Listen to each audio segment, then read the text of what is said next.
So one of the consideration when somebody's facing a health issue is the possibility of working from home. What are some ways one can evaluate options for working from home if they're managing a issue? Okay.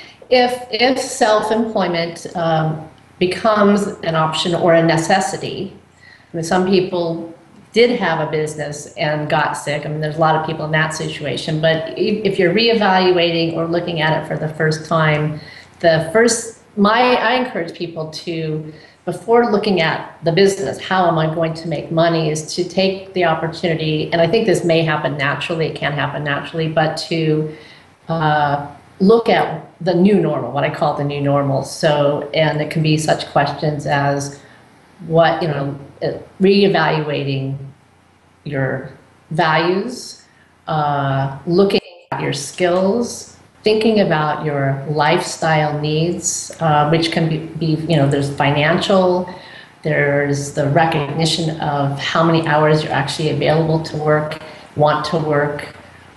So stepping back and just observing what seems to be happening and changing, because illness does create change for a lot of people.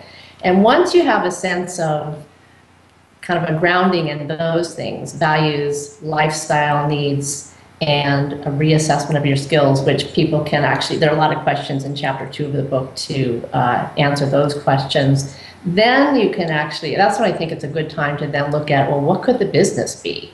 So when you're looking at a business, it can, some people may have had jobs that are, in career change, we look at what are your transferable skills. So also if you're starting a business, what have you been good at that you could make money doing? And these days, and I'd say for the last 10 years, it's becoming increasingly possible to earn a living if you need to work from home, because we have the internet in so many ways. So personally, I've done coaching. People can consult over the phone. People can run classes on Skype on the phone. If people have a technical skill, then they can look at that as a way to do business. And there are business models to evaluate, like how will this get done? Can you get out a little bit? In which case, how do you have to manage that? But those are the basic foundational questions to start with. And if somebody wants to go into more depth, once they've gotten that clarity, chapter 3 of the book, Back to Business Under New Management, will give them a way to look at in some detail as to how to put the business together.